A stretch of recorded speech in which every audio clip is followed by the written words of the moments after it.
I am Ray, and if you would like to spiritually awaken, well, guess what? You're in the right place. Simply put, spiritual awakening is the realization of your true nature as the divine essence of God. More often than not, spiritual awakening begins with the breakdown of everything you believe to be true. This process is typically triggered by some kind of life crisis, which ultimately forces you to turn within. By turning within, you begin to contemplate and reflect on who you are. And eventually, through this contemplation, you come to the final realization of the true nature of what you are, the divine. You see, our entire life has been built upon a poor foundation. Most humans, since the beginning of time, have identified themselves with their body or their minds. But you see, our bodies and our minds, they're always changing. They are not reliable. When you build the foundation of your life upon that which is changing, when the storms of life come, you will not be rooted in stable ground. It's like a tree that does not have its roots dug deep. And so when the storms of life come, they throw the individual into chaos, which, symbolically speaking, is the underworld and even hell. We are often forced to let go of who we believed we were. Our old identity has been shattered, and through this process, we are forced to find a new identity, something that is more stable, something that is more true. You see, the beginning of a spiritual awakening can be very scary and very difficult for many people, especially for those who do not know what is happening. Good thing you are here with me today. This may manifest in the form of depression, immense suffering, and the disillusion of everything you believe to be true. The most important thing during this time is to persist. As it has been said, if you find yourself in hell, don't stop. Just keep going. Eventually you will emerge on the other side, and your life will be greater than you could have ever imagined. You see, the problem that all humans face is that we have built the foundation of our life upon a false premise. We assume that who we are is this person. We identify as a separate individual, as a mind, as a body. This is what our senses tell us. But the law of unity states that we are all one. Existence is one divine intelligence, and all separation is an illusion.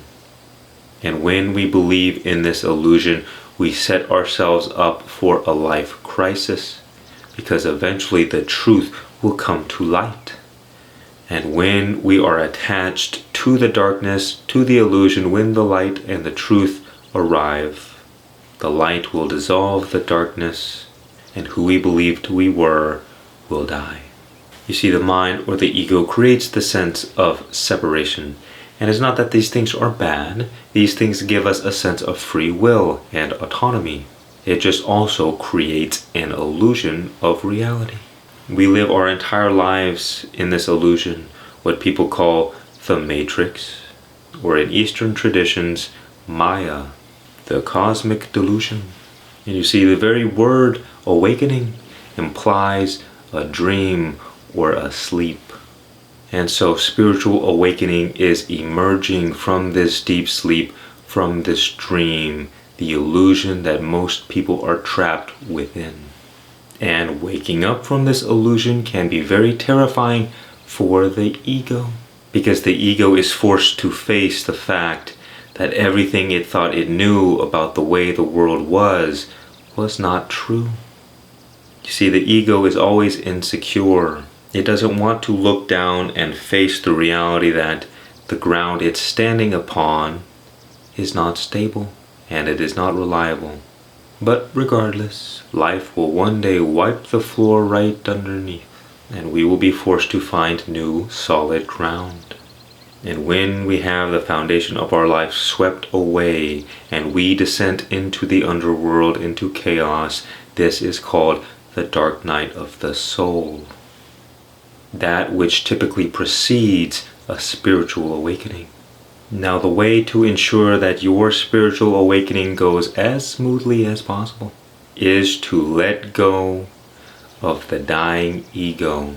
Or in other words, letting go of your attachment to the person you believed yourself to be.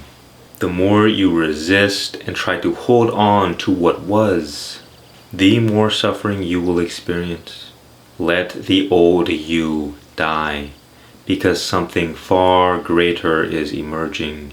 Your true self is being born. This experience can often be like a baptism by fire.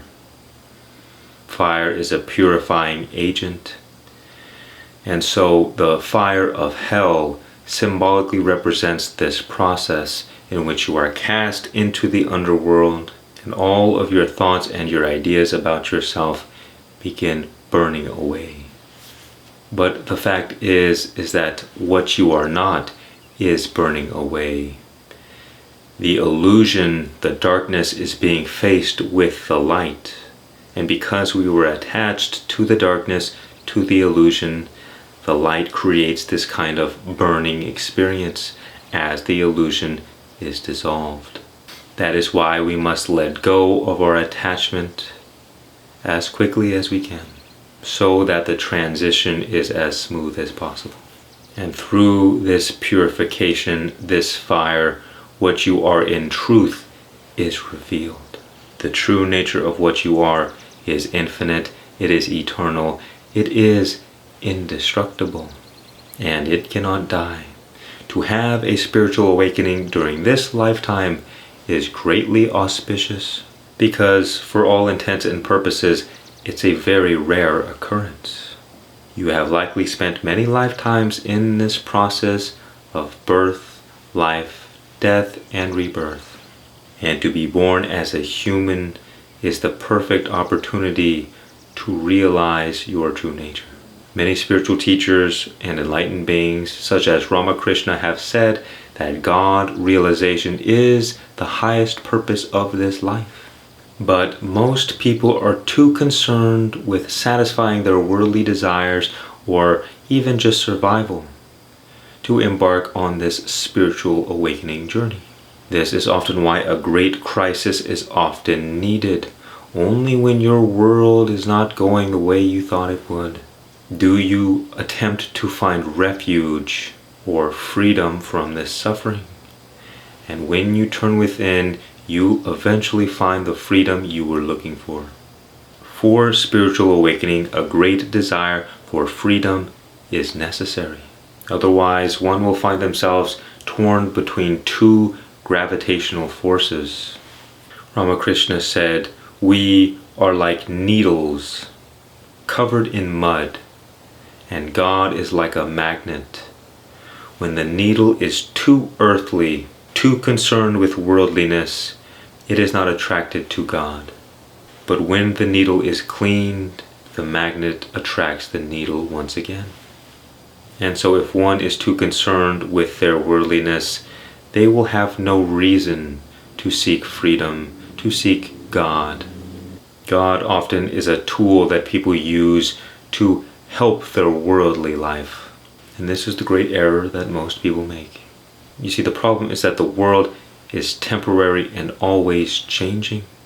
You cannot find lasting satisfaction in a temporary world. The illusion of this world is like a great desert with pools of salt water everywhere. Whenever you go to drink from these pools, you always end up more thirsty than when you began. You see this with addictions. People need more of the same substance to get the same desired effect. No matter what we do in this life, there will always be something to strive for, something more to gain. But as Jesus Christ said, when you drink from the water of this world, you will thirst again. But when you drink from the water that I give you, you will never thirst again. Christ was offering the pathway to God, a way out of this desert, this illusion. Only when one is tired of trying to fill this inner void with worldly things does one seek for something greater. And you see, this inner void is an eternal and infinite black hole. And the only thing vast enough to fill this black hole is the magnitude of God. It is not that worldly pleasures and worldly desires is wrong by any means. One must just see the worldly things for what they are, ultimately not satisfactory. So if you desire something greater, something true, to build the foundation of your life on that which is stable, that which is unchanging and everlasting, then turn your face toward God. Turn within. As Jesus said, the kingdom of heaven is within you. And if you are a true seeker, if you are having a true spiritual awakening experience, this will eventually become your ultimate goal, in which all other things will be secondary. And you will know intuitively that this is the most important mission of your life. And when you make this mission your top priority, your success is guaranteed. As Christ said, seek and you will find. Knock and the door will be opened. Share your spiritual awakening story in the comments down below. I'd love to hear your thoughts. Much peace and many blessings.